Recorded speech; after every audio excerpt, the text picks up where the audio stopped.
Okay. அனைவருக்கும் இனிய காலை வணக்கம். நேற்று நம்ம சிலப்பதிகாரம் பார்த்துட்டு இருந்தோம். அதனோட தொடர்ச்சிய தான் இன்னைக்கு நம்ம பார்க்க இன்னைக்கு என்ன தலைப்புல இருந்து நம்ம ஆரம்பிக்க போறோம் அப்டின்னா, நீர்ப்படை காதை. இந்த காதையிலிருந்து நம்ம இன்றைய செய்திகளை பார்க்கலாம். சரி. இந்த நீர்ப்படை காதையில என்னென்ன செய்திகளை எல்லாம் இளங்கோவடிகள் குடுக்குறாரு அப்டின்னு பார்த்தீங்கன்னா, கனக விஜயர் அப்டிங்கிற வடமாநில அரசர்கள் தோற்றத நேத்து நம்ம பார்த்தோம். அவர்கள் மீது கல் அவர்கள் தலை மீது இமயத்திலிருந்து எடுத்து வரப்பட்ட கல்லை வைத்து, அந்த கல்ல கொண்டு கங்கையில நீராட்டி, நம்ம தமிழகத்துக்கு கொண்டு வராங்க. அடுத்ததா, இந்த சமயத்துல தான் அவன் பாடி வீட்ல தங்கியிருக்கான். இந்த நிகழ்வு நடக்கும் பொழுது. யாரு? சேரன் செங்குட்டுவன்.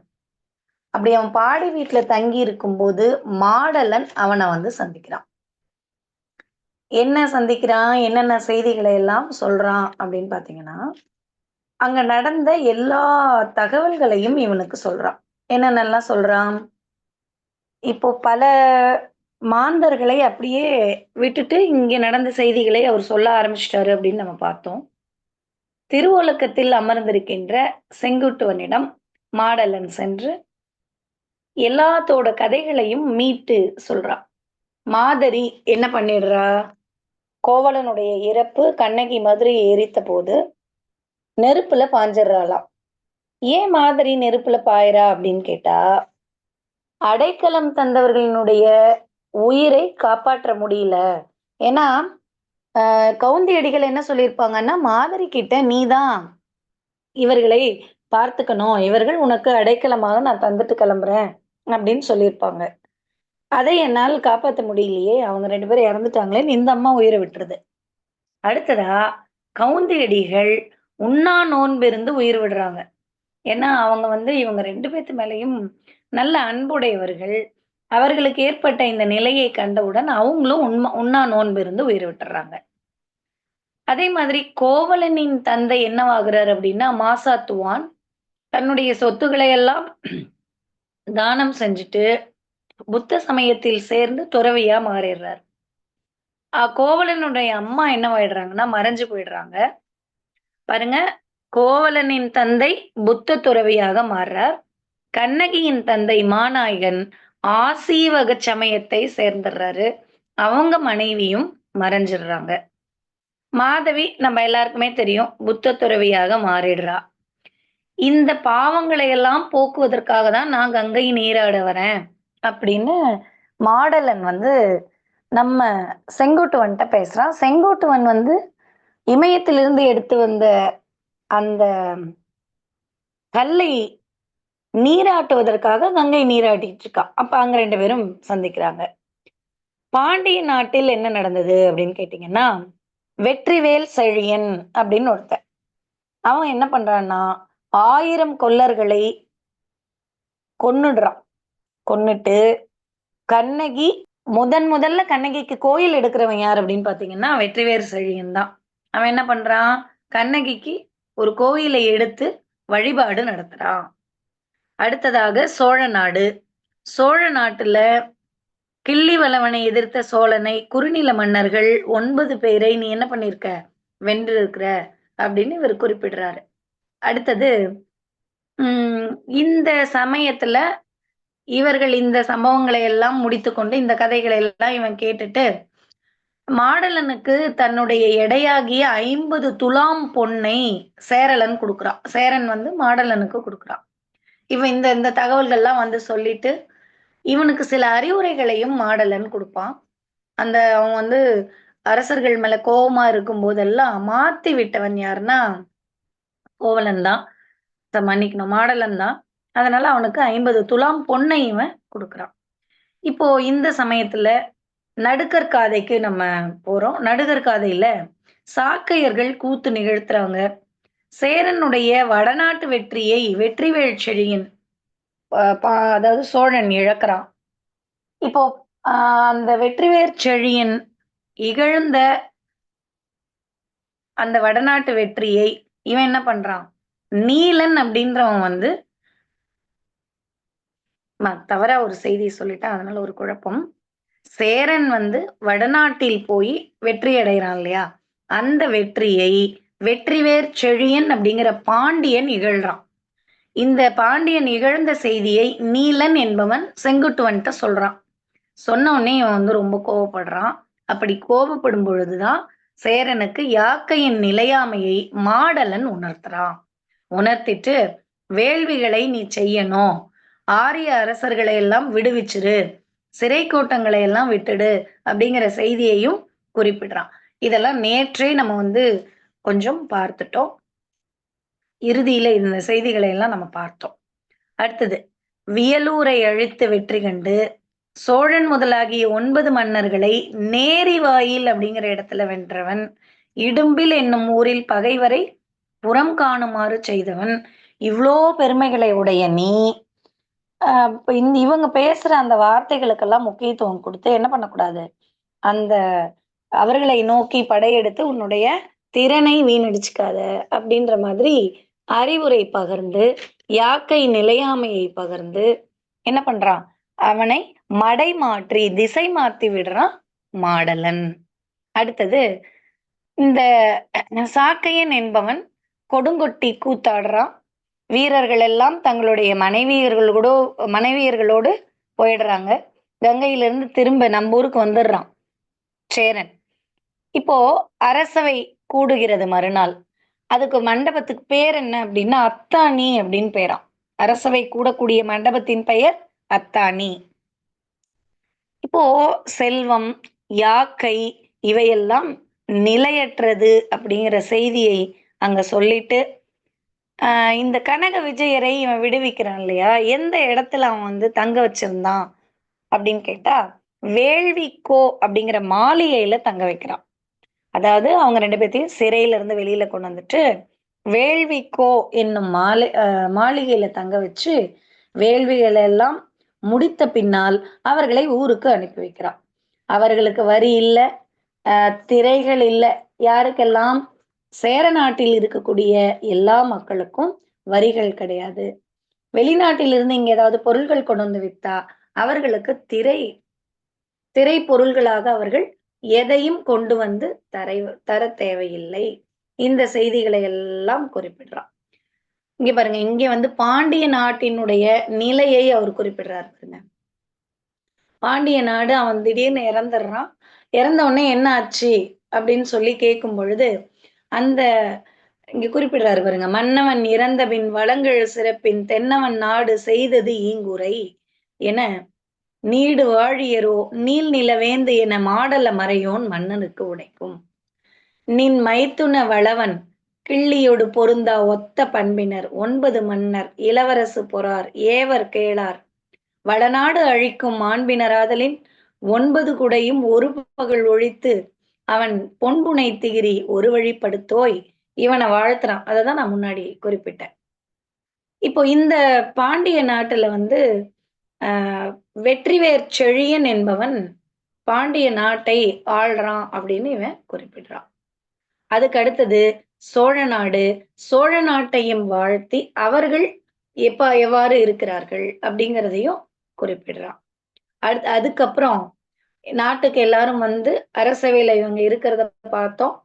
இதுக்கப்புறம் நடுகற்காதைக்கு வந்தோம். நடுகற்காதையில அரசவையில் இவர்கள் அமர்ந்திருக்கும் விதம், அரசவையில வேறு என்னென்ன செய்திகள்லாம் குறிப்பிடுறாங்க அப்படின்னு பாத்தீங்கன்னா, வேள்விக்கோ அப்படிங்கிற மாளிகையிலிருந்து இவர்களை எல்லாம் வெளியில கொண்டு வந்து பல நாட்டு அரசர்கள் எல்லாம் வராங்க. யார் யாரெல்லாம் வராங்க? குடகு நாட்டு கொங்கர், மாளவ அரசர், இலங்கை கயவாகு, கண்ணகிக்கு இந்த அரசர்கள் எல்லாம் வந்திருக்கிறதோட இல்லாம கண்ணகிக்கு இவர்கள் தங்கள் நாட்டிலும் கோயில் எடுத்து வழிபடுவதாக இளங்கோவடிகள் குறிப்பிட்டார். சரி, இந்த செய்திகளை எல்லாம் இந்த நடுகற்காதையில நம்ம பார்க்கிறோம். இதுல கண்ணகியை பாராட்டி வாழ்த்துவதையும், கண்ணகிக்கு கோட்டம் அமைத்தலையும், பத்தினிக்கு கோயில் அமைத்தலையும், காப்புகளை எல்லாம் கட்டி கோயில் செய்தலையும் நம்ம வந்து இதுல பார்க்கிறோம். அடுத்ததா 29வது வாழ்த்து காதைக்கு வந்துட்டோம். ஆல்மோஸ்ட் நம்ம வந்து சிலப்பதிகாரத்தை முடிச்சிட்டோம். கண்ணகியை வளர்த்தவள் காவல் பெண்டு. இங்க சொல்றாங்க பாருங்க. அவ கண்ணகியை வளர்த்த செவிலித்தாயின் பெயர் காவற்பெண்டு. இப்ப இந்த காவற்பெண்டுங்கிற பெயரை வந்து நம்ம புறநானூற்றுல சந்திக்கிறோம். புறநானூற்றில் காவற்பெண்டு ஒரு பாடலை இயற்றியிருக்காங்க. என்ன பாடல் அப்படின்னு வகுப்பு முடியும் பொழுது நீங்கள் குறிப்பிடலாம். சரி, இப்போ இந்த கண்ணகி கோயில் எடுக்கிறதுக்கு யாரெல்லாம் வரா? காவற்பெண்டு வராங்க, அவளுடைய மகள் வரா, தேவந்தி வராங்க, ஐயை. தேவந்தி யாருன்னு தெரியும், கண்ணகியினுடைய தோழி. ஐயை வரா. ஐயை யாருன்னு தெரியும், மாதரியின் மகள். நம்ம இங்க இவங்க அடைக்கலம் இருக்கும் பொழுது இவதான் அடித்தொழிலை செய்வதற்காக மாதிரியால் அனுப்பப்பட்டவள், அவளுடைய மகள். இப்போ கண்ணகி வந்து இந்த கோயிலுக்கு மின்னல் கொடி போல வந்து நிற்கிறாளாம். மின்னல் கொடி போல தோன்றியவுடன் இங்கதான் அவ வந்து ஒரு செய்தியை சொல்றா. என்ன செய்தியை சொல்றா? பாண்டியன் தீதிலன், நான் அவள் அவன் மகள். அதுக்கு என்ன வார்த்தை சொல்றான்னா, தென்னவன் தீதிலன் அப்படின்னு சொல்றா. சொல்லிட்டு மீண்டும் என்ன பண்ணிடுறா, தேவர் உலகில் என்னுடைய கணவர் வரவேற்கப்பட்டார், இந்த நெடுவேல் குன்றில் நான் விளையாடுவேன் அப்படின்னு சொல்லிட்டு மீண்டும் தன்னுடைய கணவனோடு என்ன பண்ணிடுறா, வானலோகத்துக்கு போயிடுறா அப்படின்னு ஒரு செய்தியை அவர் காட்டுறார். பாருங்க, இங்க தேவந்தி அறிமுகம், காவல் பெண்டு, அடித்தோழி அறிமுகம். அடித்தோழின்றது இங்க யார சொல்றது, ஐயையை சொல்லுதல். தேவந்தி என்ன சொல்றாள்னா, செய்தவம் இல்லாதேன் தீக்கனா கேட்டனால் எய்த உணராதிருந்தேன் மற்றென் செய்தனை. அதெல்லாம் வந்து நான் கேட்கும் பொழுதே இந்த நடக்க போகுதுன்னு நினைக்காம அதை பத்தி எதுவும் கவலையே இல்லாம நான் இருந்துட்டேனே அப்படின்னு வருத்தப்பட்டு பேசுறா. காவர் பெண்டும் இதை போலவே வருத்தப்படுறா. கோவலன் தன்னை குருமகன் கோழிழப்ப காவலன் தன்னுயிர் நீத்தது கேட்டு நான் ஏங்கி சாவதுதான் வாழ்வென்று தானம் பல செய்து மாசாத்துவான் துறவும் கேட்டாயோ, அன்னை மாநாயகன் தன் துறவும் கேட்டாயோ. அவங்க மூலமா இந்த செய்தியை மீண்டும் அவர் எடுத்துரைக்கிறார். அடுத்தது அடித்தோழி யாரு, நம்ம ஐயை. அடுத்தது தேவந்தி அரட்ரா. அப்புறம் இவங்க எல்லாருக்கும் கண்ணகி வந்து என்ன சொல்றாள்னா, என்னே இஃது என்னே கொல் பொன்னஞ்சிறப்பின் புனைமேல் கலை வளைக்கை நல் வைர பொன் தோட்டு நாவலம் பொன்னிழை சேர் மின்னு கொடியொன்று விசும்பில் தோன்றுமால். இதுதான் கண்ணகி தோற்றம். தென்னவன் தீதிலன், தேவர்கோன் தன் கோயில் நல்விருந்து ஆயினான். அவன் வானவர்களால பாராட்டப்பட்டிருக்கான். அப்பன்னா அவன் யாரு, தீதில்லாதவன். நான் அவன் தன் மகள், நான் அவனுடைய மகள், நான் அவன்தன் மகள். வெல்வேளான் குன்றில் விளையாட்டு யான் அகலேன். இந்த வெல்வேலோன் குன்றில் நான் எப்பொழுதும் என்ன பண்ண மாட்டேன், விளையாடிக் கொண்டே இருப்பேன், அதை விட்டு அகல மாட்டேன். என்னோடும் தோழிமீர் எல்லீரும் வம்மெல்லாம் நீங்கள் எல்லாம் வாருங்கள் அப்படின்றத குறிப்பிடுறார். இந்த பாடல் வரி முக்கியம் அப்படிங்கிறதுனால மீண்டும் நான் அந்த செய்தியை நமக்கு குறிப்பிட்டேன். இப்போ இந்த தென்னவன் தீதிலன் அப்படின்னு சொன்ன உடனேவே அதுக்கப்புறம் எல்லோரும் பாடுறாங்க. சேரனை வாழ்த்தி பாடுறாங்க, சோழனை வாழ்த்தி பாடுறாங்க, பாண்டியனை வாழ்த்தி பாடுறாங்க. அம்மானையில் சோழனை வினாவிடை பாங்கில் பாடுறாங்க. கந்துக வரியில் பாண்டியனை பந்தடித்து ஆடி பாடுறாங்க. ஊசல் வரியில் சேரனை பாடுறாங்க. வள்ளைப்பாட்டுன்னு ஒண்ணு வருது. அந்த வள்ளைப்பாட்டில் மூவரையும் பாடுதல். இங்க பாருங்க, சேரர் சோழர் பாண்டியர். வள்ளைப்பாட்டில் சோழரை பாடுதல், சேரனை பாடுதல், பாண்டியனை பாடுதல். 3 பேரையும் வள்ளற் பாட்டில் வள்ளைப்பாட்டில் பாடுறாங்க. இப்படி இந்த மூவரையும் வாழ்த்துறாரு நம்ம இளங்கோவடிகள்.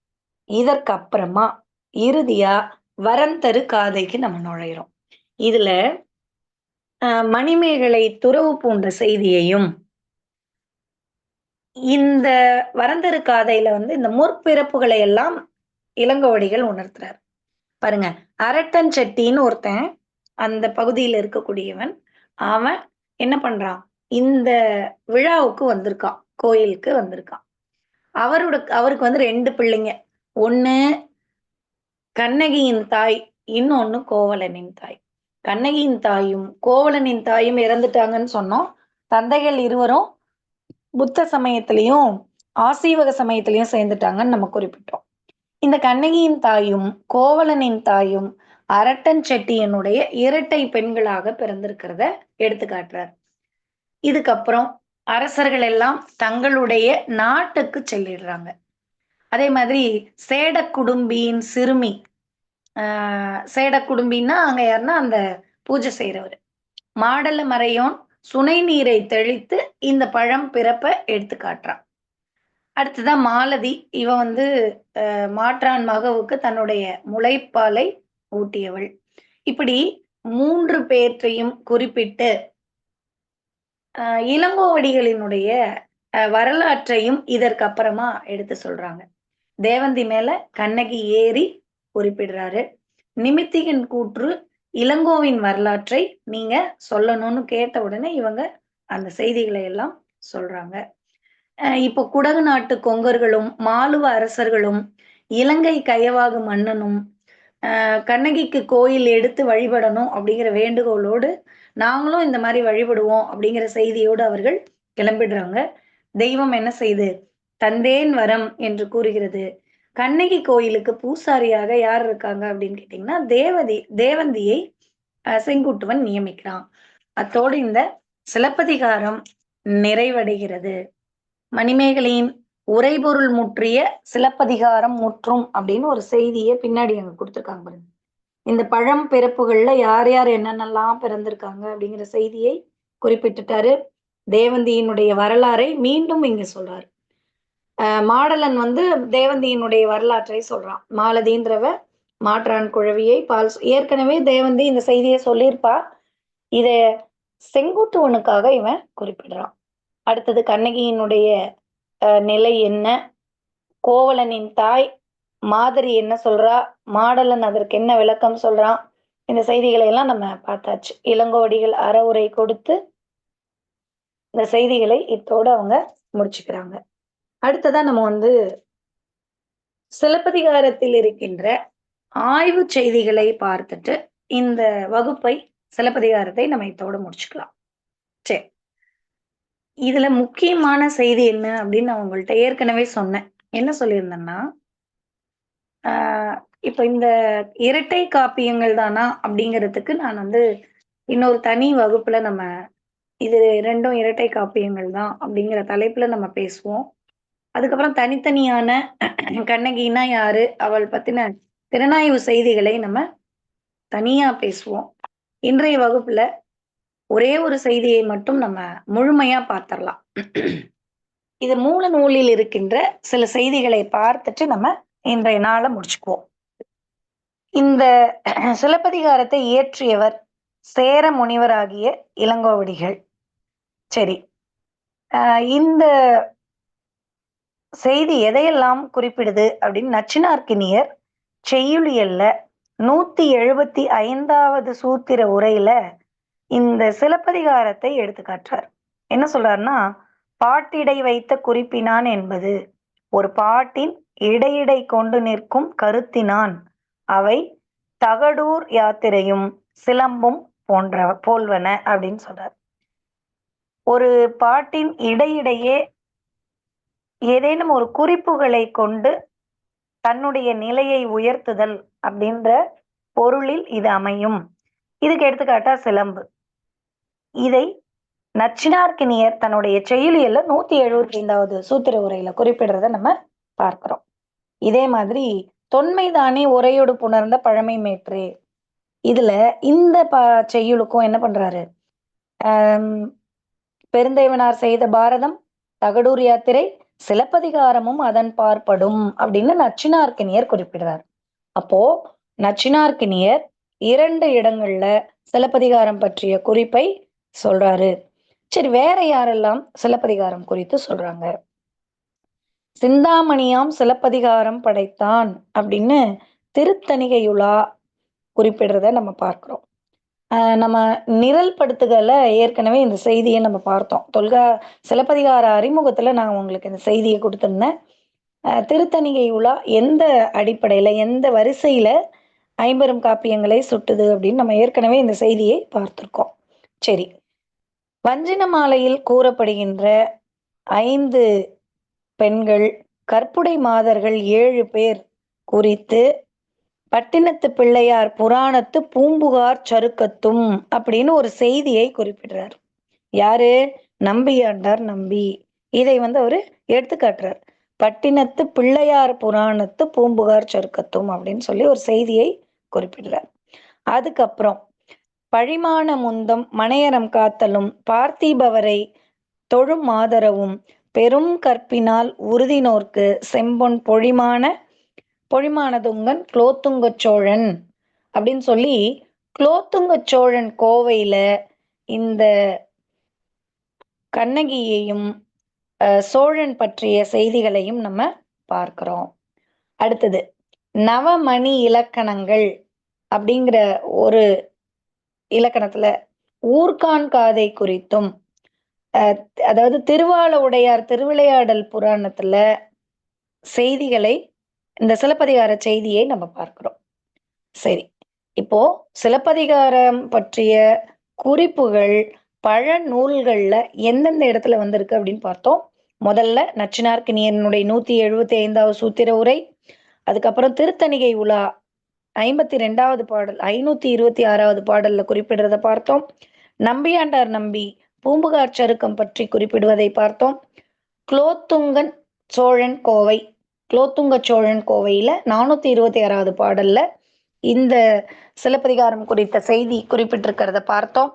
நவமணி இலக்கணங்கள் அப்படின்ற தலைப்பு கீழே திருவாள உடையார் திருவிளையாடல் புராணத்துல இந்த ஊர்கான் காதை குறித்த செய்திகளை நம்ம பார்க்கிறோம்.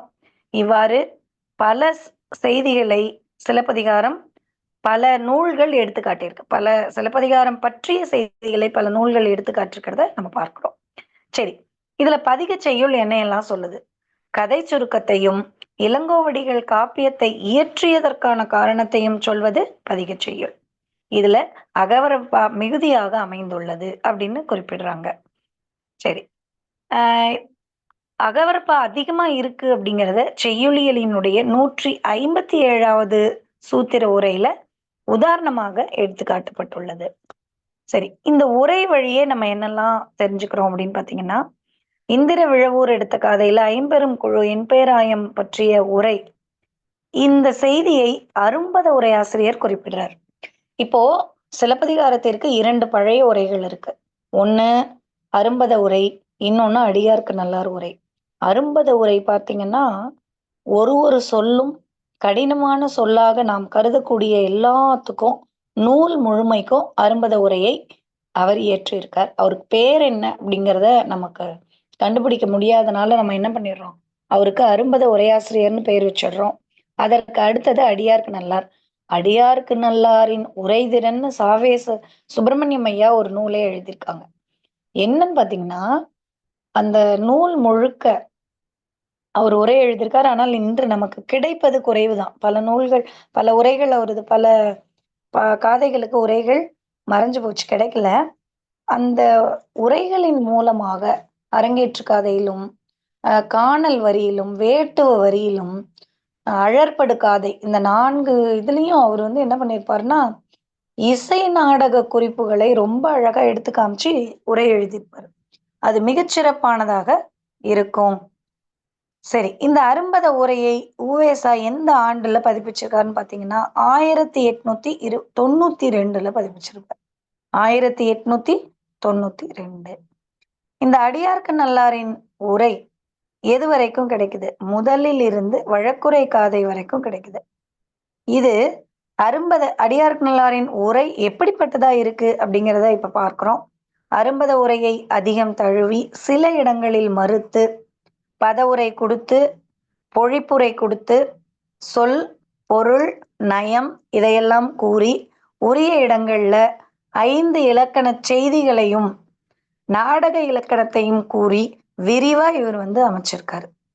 இந்த அடியார்க்கு நல்லாரினுடைய வேறு பெயர் என்ன? நிரம்பெயர் காவலன். நிரம்பெயர் என்னும் ஊரை சேர்ந்தவர் இருக்கலாம், இந்த உரையை இவரை யார் செய்விக்கிறாரு அப்படின்னு பார்த்தீங்கன்னா, பொப்பண்ண காங்கேயர் கோன். பொப்பைய காங்கேயர் கோன் அப்படின்றவர் இந்த சிலப்பதிகாரத்திற்கு உரை எழுதுமாறு இவரை பணிக்கிறார். ஏன்னா பொருள் வேணும் இல்லையா? அந்த பொருளை கொடுத்து உதவுபவர் பொப்பண்ண காங்கேயர் கோன். சரி. அடியார்க்கு நல்லாரினுடைய உரையல்லாத பகுதிகள்லாம் அரும்பத உரையினுடைய உதவி கொண்டு எழுதப்பட்டிருக்கு. ஏன்னா சிலப்பதிகாரத்தை முழுமையாக அறிந்து கொள்ள இந்த இருவரின் உரையும் நமக்கு மிக முக்கியமா இருந்திருக்கு. சரி, இதுல இருக்க இசை நாடக பகுதிகளின் பெயர்கள் என்ன? அதுல சச்சபுட வெண்பா, தாள சமுத்திரம், சுத்தானந்த பிரகாசம் இந்த 3 நூல்களை கொண்டு உவேசாவால ஆய்வு செய்யப்பட்டிருக்கு. பாருங்க, சச்சபுட வெண்பா, தாள சமுத்திரம், சுத்தானந்த பிரகாசம் இந்த 3 நூல்களை கொண்டு உவேசாவால இதெல்லாம் ஆய்வு செய்யப்படும். சரி, ஆய்வுரை என்பது உலக வழக்கு, செய்யுள் வழக்கு இரண்டையும் கொண்டு உவேசா ஆய்வு செய்து இந்த அரும்பத உரையை 1892 ஆண்டிலிருந்து 2ஆம் ஆண்டு பதிப்பிச்சிருக்காரு. சரி, அடுத்தது கண்ணகி கதை நடந்த போது அடிகள் இருந்தவர் அடிகள். அந்த கண்ணகி கதையை அங்க குறிப்பிட்ட போது இப்பதான் நாங்க பார்த்தோம். ஏன்னா 14வது நாள் அந்த மதுரை எரிந்த 14வது நாள் இந்த நெடுவேல் குன்றத்தை அடையிறா அப்படின்னு நம்ம பார்த்தோம். அப்போ கண்ணகி கதை நடந்த காலத்திலேயே வாழ்ந்திருக்கிறாங்க. யாரு? 2 அடிகளும் வாழ்ந்திருக்காங்க. சரி, அடுத்தது இளங்கோவினுடைய நிகழ்காலத்தை இளங்கோவும் அந்த கதை நடந்த போது நிகழ்காலத்தில் இருந்தார் அப்படிங்கிற செய்தி நமக்கு 3 இடங்களின் வழியாக தெரியுது. ஒண்ணு பதிகம், இன்னொன்னு 25வது காதை, அடுத்தது 30வது காதை. ஏன்னா அந்த 30வது காதையில நேரடியா எல்லாரும் பேசிக்குவாங்க. இளங்கோவடிகள், சாத்தனார் இந்த கதையை நான் எழுதுறேன், அந்த கதையை நீங்க எழுதுங்கன்னு சொல்லி சாத்தனார் முன்னாடி இளங்கோவடிகள் அரங்கேற்றம் பண்ணுவாரு. இளங்கோவடிகள் முன்னாடி மணிமேகலையை சாத்தனார் அரங்கேற்றம் பண்ணுவார். சரி, இந்த மணிமேகலை கதையை இளங்கோ எழுத விரும்பி இந்த சிலப்பதிகார கதையோடு தொடர்புடையதுனால நீங்க கண்டிப்பா எழுதணும் அப்படின்னு சீத்தலை சாத்தனாரை பணிக்கிறார். யாரு? இளங்கோவடிகள். இதையெல்லாம் நம்ம இரட்டை காப்பியங்களுக்கான ஆதாரங்களை கூட கொள்ளலாம். இளங்கோவடிகள் சீத்தலை சாத்தனாரனுடைய காலம் என்னன்னு பாத்தீங்கன்னா கடைச்சங்க காலம், முதற் கயவாகு காலம். இந்த கயவாகு அப்படின்றவன் இலங்கையினுடைய அரசன். சரி, இதுல ஞகாரை முதலா அப்படிங்கிற செய்யுளியல் நூற்பாவுக்கு சான்றாக யார் இதை எடுத்துக்காட்டுறா அப்படின்னு பாத்தீங்கன்னா பேராசிரியர் எடுத்துக்காட்டுறார். ஏற்கனவே நம்ம 175ஆம் உரையில சிலப்பதிகாரம் சொல்லப்பட்டிருக்கு நச்சினார்க்கு நீயாரால அப்படின்னு நம்ம பார்த்துட்டோம். இப்ப பேராசிரியனுடைய உரைய நம்ம பார்க்கிறோம். அடுத்தது இளங்கோவடிகள் எந்த சமயத்தை சேர்ந்தவர்னா எல்லாருமே சமண சமயம் சொல்லுவோம். ஆனால் உவேசா சைவ சமயமாக இருக்கலாம் அப்படின்னு குறிப்பிடுறார். சரி, அதுக்கப்புறம் இளங்கோவினுடைய வரலாற்றை கூறுவது பதிகம் அப்படின்ற செய்தியை அடியார்க்கு நல்லாரினுடைய உரை நமக்கு எடுத்துக்காட்டுது. அடியார்க்கு நல்லாரினுடைய உரை பார்த்தீங்கன்னா நச்சினார்க்கனியனுடைய காலத்திற்கு முந்தியதாக இருக்கு. இந்த உரையில என்னென்ன இசை நூல்கள் குறிப்பிடப்பட்டிருக்கு? ஏற்கனவே நம்ம 3 இசை நூல்களை பார்த்தோம். அந்த 3 இசை நூல்களும் இன்னைக்கு வழக்கத்துல இருக்கிறது. அதை கண்டுபிடிச்சவர் யாருன்னா உவேசான்னு பார்த்தோம். இப்போ அடியார்க்கு நல்லார் எந்தெந்த பெயர்களை குறிப்பிடுறார் பாத்தீங்கன்னா இசை நுணுக்கம், இந்திரகாலியம், பஞ்சமரபு, பரத சேனாபதியம், மதிவாணர் நாடக தமிழ் இதையெல்லாம் அவரு குறிப்பிடுறாரு. இந்த 5 செய்திகளும் ரொம்ப ரொம்ப முக்கியம். வினாக்கள் எப்பவுமே கடினமான பகுதிகளில் இருந்து தான் கேட்கப்படும்.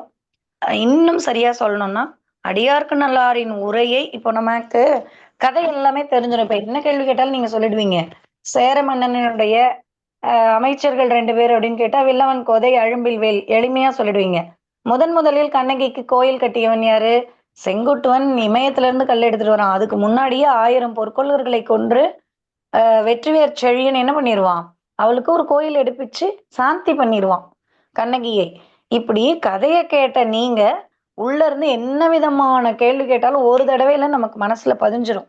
ஏன்னா அது கதை. ஆனால் நம்ம கூடுதல் கவனம் எடுத்து படிக்க வேண்டியது என்ன அப்படின்னா, மணிமேகலை மன்னிக்கணும். மாதவி தன்னை அலங்கரித்துக் கொள்ளும் இத நம்ம ரொம்ப கவனமா பார்க்கணும். மாதவி விதவிதமான இதெல்லாம் அலங்கரிச்சிருப்பா. எத அலங்கரிச்சிருப்பா? பல வகையான அணிகலன்களை வச்சு தன்னை அலங்கரிச்சிருப்பா. குரங்கு சரின்னு ஒண்ணு வரும். பாடகம்னு ஒண்ணு வரும். கைக்கு சூடகம்னு ஒண்ணு அணிவா. இந்த பெயர்கள் எல்லாம் நமக்கு புதிது. எது எதற்கு அணிகலனாக அமையும் அப்படிங்கிறத நம்ம லிஸ்ட் எடுத்து படிச்சு வச்சுக்கணும். அது கொஞ்சம் புதிய செய்தி.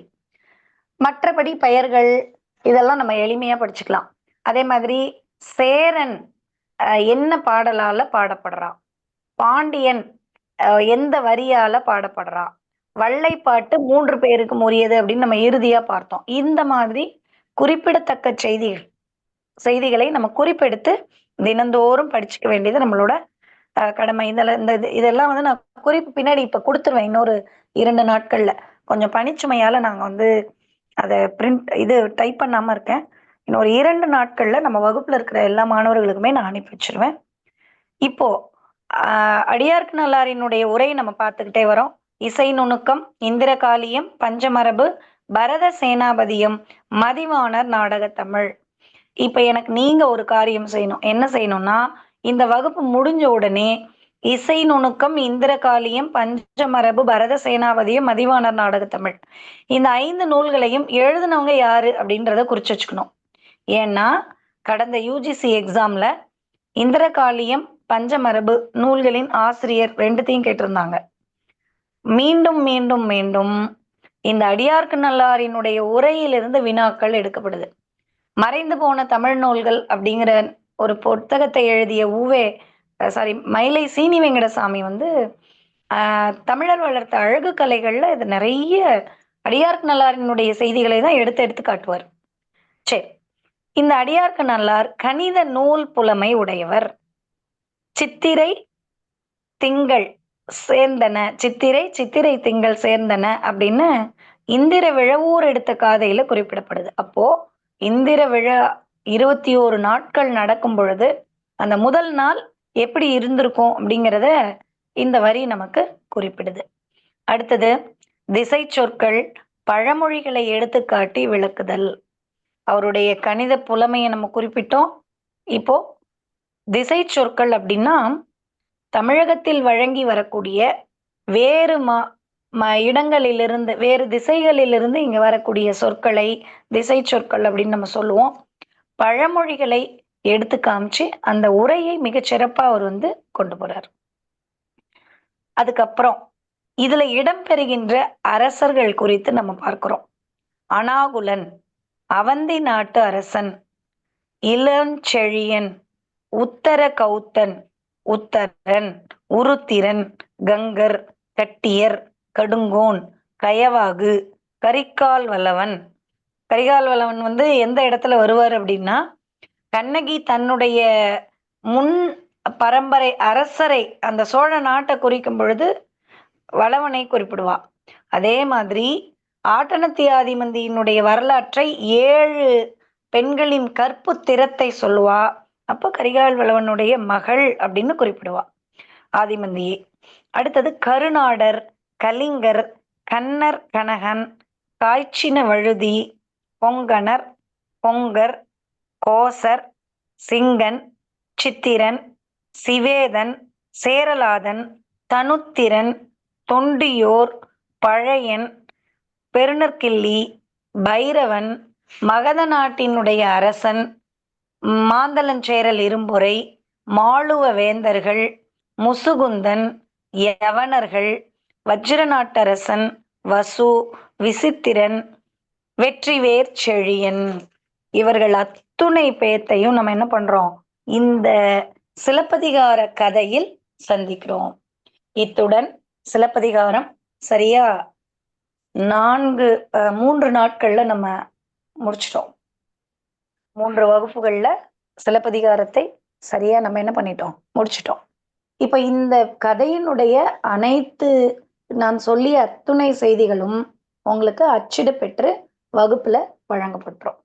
அதே மாதிரி அடியார்க்கு நல்லாரின் செய்தி தனியாக அச்சிடப்பட்டு தனி இதுவா வரும். கூடுதல் கவனத்தோடு அதை நம்ம தான் படிச்சுக்கணும். சரி. இப்போ அடுத்ததா கண்ணகி, கோவலன் இந்த மாதிரி இதுல இருக்கக்கூடிய கதாபாத்திரங்களை லேசா ஒரு தடவை நம்ம திருப்பி பார்த்துட்டு மணிமேகலையினுடைய அறிமுகத்துக்கு நம்ம போயிடலாம். இதுல சொல்லப்பட்டிருக்க புராண செய்திகள்லாம் என்னென்ன? இறைவன் மூவையிலை முறுக்கள், முருகனை ஈனுதல், இந்த முருகனுக்கு அறுவர் வளர்த்தல், அப்புறம் திருமால் குறித்த செய்தி, அதுக்கப்புறம் கவுந்தியடிகள் வாயிலா நலன் வரலாறு, ராமன் வரலாறு. கவுந்தியடிகள் எப்போ அந்த செய்தியை சொல்வாங்கன்னு உங்க எல்லாருக்கும் கவனம் இருக்கும். கோவலன் தன்னை ரொம்ப வருத்தப்படுவான். எங்கேயோ பிறந்து எவ்வளோ பெரிய பணக்காரனா இருந்து அவனுடைய திருமணம் எப்படி நடக்கும் அப்படிங்கிறத நம்ம பார்த்தோம். அவ்வளோ அருமையா கல்யாணம் நடந்து அப்படிலாம் இருந்த சூழல்ல ஒரு ஒரு அறியாமையினால எல்லா பணத்தையும் இழந்துட்டு இந்த பொண்ணை கூட்டிட்டு இப்படிலாம் அலையிறமே அப்படின்னு அவனுக்கு ரொம்ப மனசு வருத்தமா இருக்கும். மன்னிக்கணும், ஒரு நிமிடம்.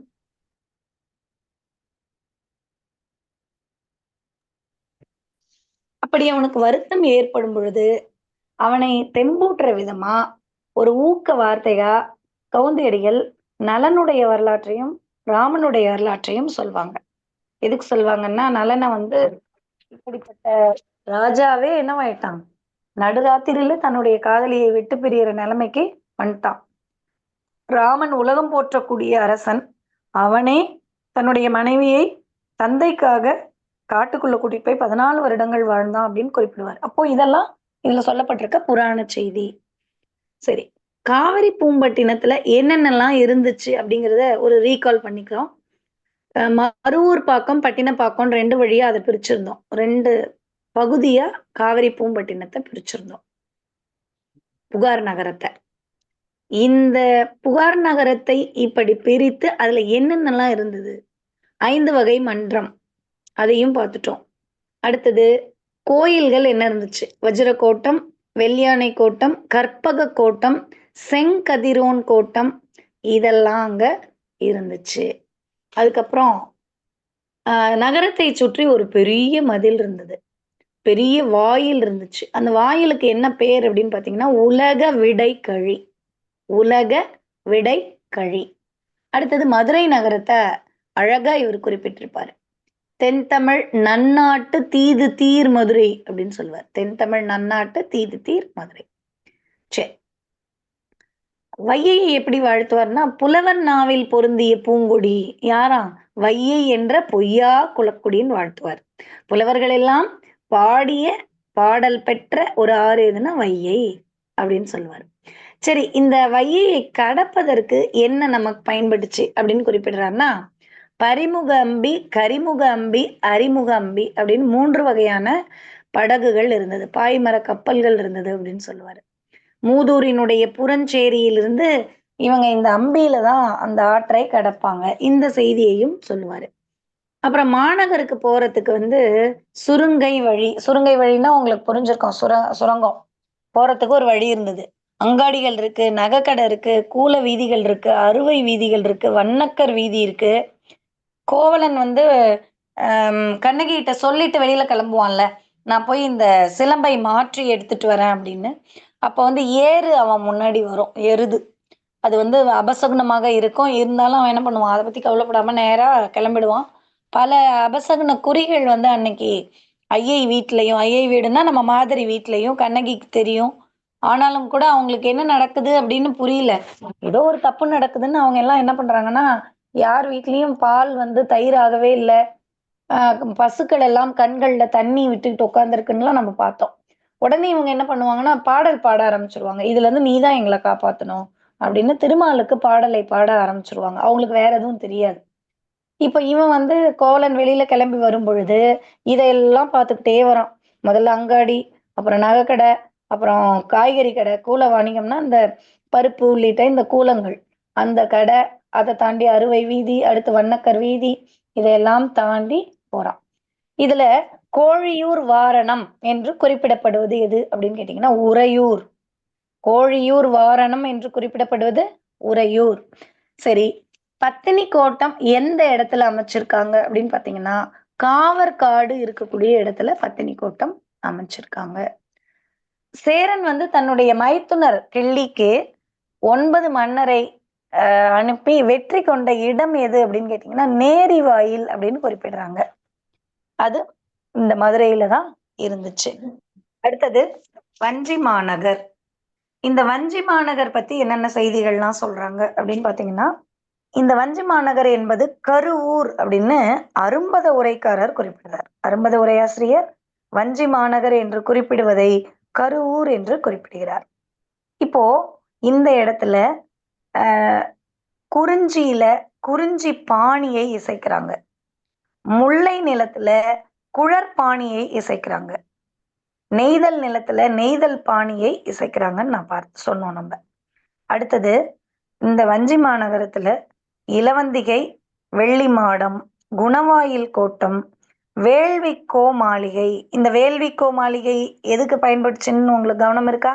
சரி, கனக விஜயர் இருக்காங்கல்ல, அவங்கள வந்து மாடலமறையோனின் அறிவுரைப்படி அவன் வெளியில அனுப்புவான். யார? சிறையிலிருந்து விடுவிப்பான். சேரன் செங்குட்டுவன் விடுவிச்சுட்டு அவங்கள அப்படியே வெளியில அமுச்சு விட்டுற முடியாதுல்ல. வேள்விக்கோ என்ன தன்னுடைய மாளிகையில் தங்க வைப்பான். எதுக்கு? மறுநாள் கண்ணகி கோயில் திறப்பு விழாவின் பொழுது அவர்கள் எல்லாம் வந்து கலந்துக்கணும் அப்படிங்கிறதுக்கு. அதற்கு பயன்பட்ட மாளிகை தான் இந்த வேள்விக்கோ. இந்த மாதிரியான வினாக்கள் தான் தேர்வுல வர்றதுக்கான வாய்ப்புகள் அதிகம். இப்ப வந்து வஞ்சி மாநகரத்தில் இருந்த மாளிகையின் பெயர் அப்படின்னு ஒரு வினா வருதுன்னு வச்சுக்கோங்க. ஒரு 4 தலைப்புகளை கொடுத்துட்றாங்க. அதுல இந்த வேள்விக்கோவும் இடம்பெற்றா நம்ம சரியாக அதை திட்டமிட்டு விடை எழுதணும். அடுத்தது எந்தெந்த நகரத்தில் என்னென்ன கோட்டங்கள் இருந்தது அப்படிங்கிறதையும் நம்ம பார்த்து வச்சுக்கணும். குணவாயில் கோட்டம் சேர நாட்டுல இருக்கு. குணவாயில் கோட்டம் சேர நாட்டிற்கு உடையது. சரி, திருமால் கோயில் அப்படிங்கிறது ஆடக மாடம் அப்படிங்கிற பெயரால குறிப்பிடப்படுது. அதுவும் வஞ்சி மாநகரத்துல இருக்கு. அப்போ குணவாயில் கோட்டம், வேள்விக்கோ மாளிகை, ஆடக மாடம் 3ம் இங்க இருக்கிறத நம்ம பார்க்கிறோம். சரி, இந்த வஞ்சி மாநகரத்தில் என்னென்ன ஊர்களை குறிப்பிடுகிறார்? இப்போ மதுரை மாநகரத்திலும் புகார் நகரத்திலும் சின்ன சின்ன ஊர்கள் இருப்பதையோ அல்லது சோழ நாட்டில் பாண்டிய நாட்டில் வேறு ஊர்கள் இருப்பதையோ குறிப்பிடுவதற்கு இளங்கோவடிகளுக்கு வாய்ப்பு கிடைக்கல. ஆனா இதுல நிறைய ஊர்களை குறிப்பிடுறார். இடும்பில், கச்சி, காப்பியக்குடி, கொற்கை, தங்காள், தலைச்செங்கோடு, ஸ்ரீரங்கம், தொண்டி, நேரிவாயில், பறையூர், மாங்காடு, வயலூர், வியலூர், இந்த இடங்களெல்லாம் இந்த வஞ்சிகாண்டம் உள்ளிட்ட அந்த இதுல முழுமையா குறிப்பிடுறாரு. சரி, தமிழ் வேந்தர்களினுடைய அரசியல் எப்படி இருந்துச்சு? 50 குழு எண்பேராயம் கொண்டு இலங்கி இருந்தது. அவங்க 50 குழுவையும் எண்பேராயத்தையும் கொண்டு என்ன பண்ணியிருக்காங்க? இந்த ஆட்சியை நடத்திருக்கிற தன்மையை அவரு எடுத்துக்காட்டுறார். 50 குழு எண்பேராயம் இவற்றில் யாரெல்லாம் உறுப்பினராக இருந்தார்கள் அப்படிங்கிற செய்தியை நீங்க தான் கண்டுபிடிக்கணும். நம்ம இன்றைய நாளுக்கான வினாக்களா 2 குறிப்பிட்டிருக்கோம். 1, 5 வகையான நூல்களின் பெயரை நான் குறிப்பிட்டேன். அடியார்க்கு நல்லார் தன்னுடைய நூல்ல ஒரு 5 நூல்களை குறிப்பிட்டிருக்காரு. அந்த 5 நூல்களின் பெயர்களை நான் உங்கள்கிட்ட ஆசிரியர் பெயர்களை கேட்டிருந்தேன். இப்போ 50 குழு எண்பேராயத்தில் யாரெல்லாம் பங்கெடுப்பார்கள் அப்படின்னு நீங்க எழுதிட்டு வரணும். இந்த செய்தியை 2வது வினாவாக நான் உங்களுக்கு குறிப்பிட்டிருக்கேன். சரி, இந்த சிறுவாணிகம் புரிபவர்களை என்ன பெயர்கள்ல அழைப்பாங்க அப்படின்னு கேட்டீங்கன்னா, வணிகர்கள் அப்படிங்கிற பெயர்கள்ல அழைப்பாங்களாம். வெளிநாட்டு வணிகர்கள் வந்திருக்காங்க. யவனச்சேரின்னு ஒண்ணு இருக்கு அப்படின்னு நம்ம பார்த்தோம்.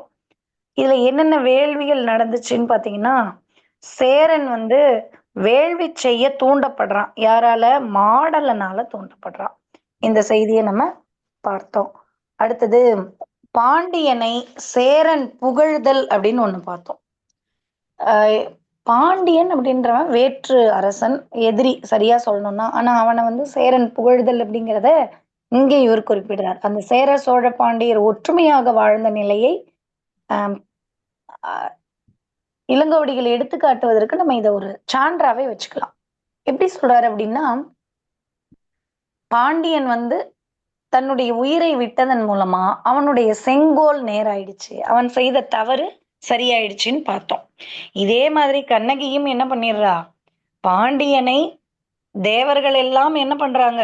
கொண்டாடுறாங்க. என்னுடைய கணவனை எப்படி கொண்டாடுனாங்களோ, அதுபோல தேவர்கள் எல்லாம் பாண்டியனை கொண்டாடுறாங்க. அதனால நான் வந்து என்ன தெரிஞ்சுக்கிட்டேன் அப்படின்னா, "தென்னவன் தீதிலன். நான் அவனுடைய மகள்" அப்படின்னு ஒரு ஸ்டேட்மெண்ட்ட குடுத்து, அவன் மீது இருந்த ஒரு பழிச்சொல்லை கண்ணகி வாயிலாக இளங்கோவடிகள் நீக்கிர்றார். இப்படிதான் நம்ம அத எடுத்துக்கணும். அடுத்தது புகார் நகரத்தை எப்படி பாராட்டுறார்ன்னா, "பத்தினி பெண்டிர்கள் வாழக்கூடிய நாடு" அப்படின்னு பாராட்டுறார். இந்த பத்தினி பெண்டிர் அப்படிங்கிறத வந்து ரொம்ப அழுத்தமா சிலப்பதிகாரம் மீண்டும், மீண்டும், மீண்டும் எல்லா இடங்கள்லயும் குறிப்பிட்டுக்கிட்டே வருது. பத்தினி பெண்டிர் தன் கணவனை அல்லாது வேறு தெய்வங்களை தொழவே மாட்டாங்களாம். அதனால தான் கண்ணகி எங்கேயும் போய் சாமி கும்பிடவே இல்ல எந்த இடத்துலயும். அவ்ளோ தவறு "போற்றா ஒழுக்கம் புரிந்தீர்" அப்படின்னு ஒரு கேள்வி தான் கணவனை கேட்கிறாளே தவிர, அவன் செய்த எந்த தவறையும் கேட்கவே இல்லை. சரி. இங்க இருக்கிற சிறிய கொடிகளுக்கு என்ன பேரு அப்படின்னா, கொடின்னு பேரு. பெரிய கொடிகளை படாகைன்னு சொல்லுவாங்களாம். பெரிய கொடிகளை பதாகை அப்படின்னு சொல்லுவாங்க. "அரையிருள் யாமத்தும் பகலும் துஞ்சாதவர்களாக நகரின் காவலர்கள் இருக்காங்க." பாதி ராத்திரி ஆனாலும் சரி, முழுக்க இரவாக இருந்தாலும் சரி, துஞ்சாதவர்களாக யார் குறிப்பிடப்படுறாங்கன்னா, நகரின் காவலர்கள். சரி.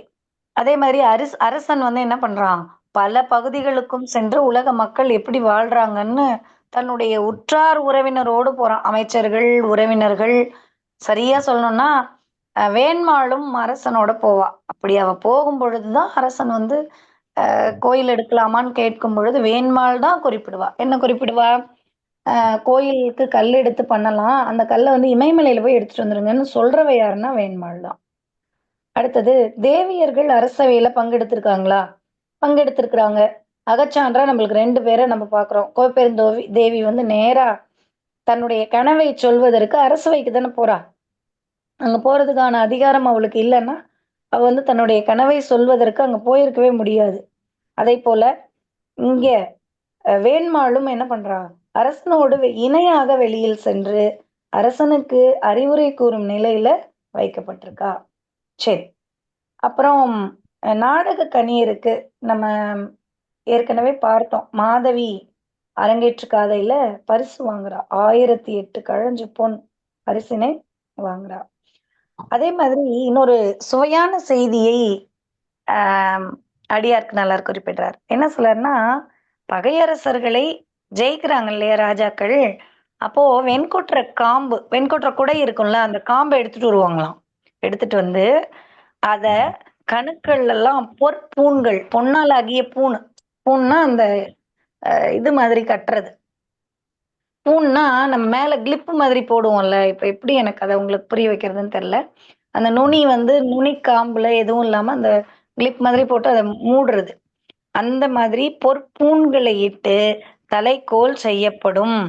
அந்த தலைக்கோல் ஊர்வலமாக கொண்டு வரப்பட்டு யாருடைய தலைக்கோல் அது? யாருடைய செங்கோல் அது அப்படின்னு சொல்லி, வெண்கொற்ற குடையினுடைய காம்புன்னு சொல்லி, அதுக்கப்புறம் அத்தகைய சிறப்புமிக்க தலைக்கோலை நன்றாக நடனமாடிய பெண்ணிற்கு அவன் குடுப்பான் அரசன் அப்படிங்கிறது வழக்கம். இப்படிதான் தலைக்கோலை செய்திருக்கிறாங்க. அடுத்தது வெளிநாட்டு அரசரை உரிய மரியாதையோடு வரவேற்றிருக்காங்க. கனக விஜயரை கூட சிறையிலேருந்து வெளியில கொண்டு வந்தோனே மாளிகையில் தங்க வைத்த இத நம்ம வந்து பார்க்கிறோம். அடுத்தது இதுல வரக்கூடிய பாட்டு வகைகள் என்னென்னன்னு பார்த்தீங்கன்னா, வேந்து விலக்கு, பகை விலக்கு, ஊர் விலக்குன்னு 3 வகையான பாடல்களை பார்ப்போம். ஆடல்கள் அப்படின்றது எப்படி இருக்கணும் அப்படின்னு பார்த்தீங்கன்னா, அடுத்தது கை காட்டும் முறைய பத்தி ஒரு 4 செய்திகளை சொல்லியிருக்காரு. பிண்டி, பிணையல், எழிற்கை, தொழில் கை அப்படின்னு 4 வகையான முறைகளை அடியார்க்கு நல்லார் குறிப்பிட்டிருக்காரு. அடுத்தது கூடை வாரம், வாரம் பிண்டி, பிண்டி ஆடல் அப்படின்னு குறிப்பிடுறார். இந்த கூடை வாரம் பிண்டி ஆடல் இதெல்லாம் காலடி எப்படி வச்சு வரணுன்ற அந்த நாட்டிய முறை, கை காட்டுற முறை என்னன்னு சொன்னோம் நம்ம? பிண்டி பிணையல் எழிற்கை தொழிற்கை அப்படின்னு சொன்னோம். அப்போ ஒரு நடனம் ஆடும் பொழுது கை எந்த மாதிரிலாம் வைக்கணும், கால் எந்த மாதிரிலாம் வைக்கணும் அப்படின்றத அவர் குறிப்பிடுறாரு. இதை தான் நான் உங்களுக்கு தனியா குறிப்பு எடுத்து கொடுக்குறேன்னு சொன்னேன். இப்போ கொடுத்துட்டு இருக்கேன். மணி 5:56. இன்னொரு 2 செய்திகளை பார்த்துட்டு நான் வகுப்பு முடிச்சுக்கிறேன். இசைத்தமிழ் என்னென்னலாம் இருக்கு? யாழ், குழல், சீர், மிடறு, தன்னும்மை, ஆடல் இவற்றோடு இசைச்சிருக்காங்க.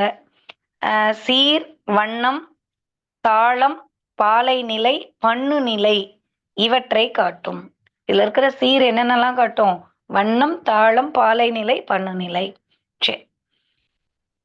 கவி எப்படிப்பட்டவனா இருப்பான்? ஆடல் தொகுதியையும் பகுதி பாடல் தொகுதியையும் உணர்த்த வல்லவனாக கவி இருப்பான்.